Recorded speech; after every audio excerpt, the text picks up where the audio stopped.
In science, there is seldom one person that's 100% responsible for a discovery. It's usually a series of events, surprises, and hard work that eventually lead to major breakthroughs. After Swiss researcher Friedrich Miescher discovered DNA in 1869, biochemists remained baffled by the structure of a DNA molecule. That was until 1953, when American chemist James Watson and English molecular biologist Francis Crick solved the mystery of the double helix. But in between those events, there were several major discoveries that helped Watson and Crick along the way.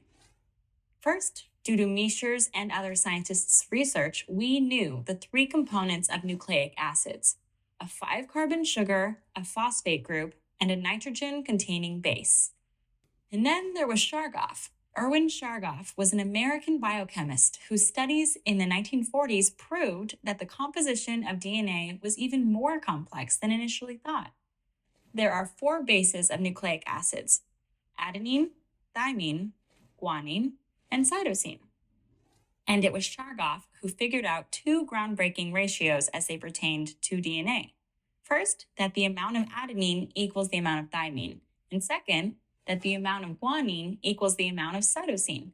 A equals T and G equals C came to be known as Chargaff's rules.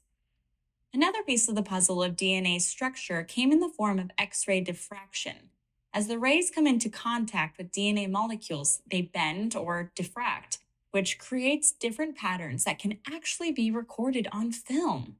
The problem was that it was impossible to do this with true crystals of natural DNA.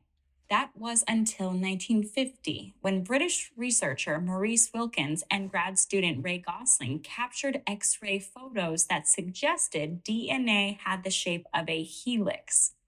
British chemist Rosalind Franklin took this a step further and obtained even clearer photos of DNA fibers.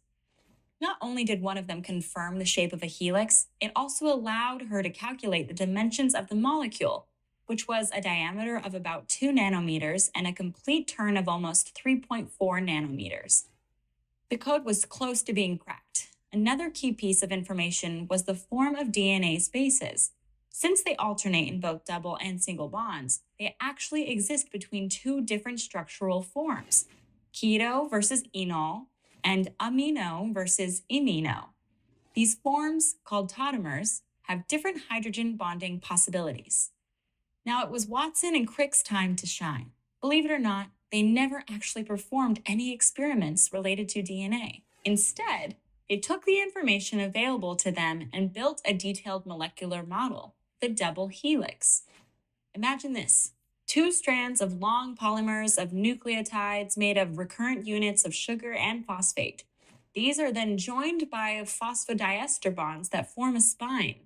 The 2 strands then twist around a common axis. This is what forms the double helix. The duo also discovered that the 2 strands were held together by hydrogen bonds on the opposite strands to form base pairs, A to T and G to C, with the former being able to form 2 hydrogen bonds together and the latter being able to form 3. And since the diameter of each base pair is the same, the patterns are complementary to one another. So even though the 2 strands of the DNA molecule aren't identical, they still work in tandem.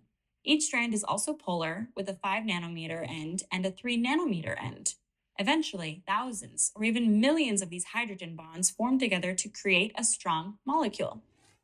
The progression of the DNA molecular structure is a perfect example that biology is fluent and builds from one breakthrough to the next.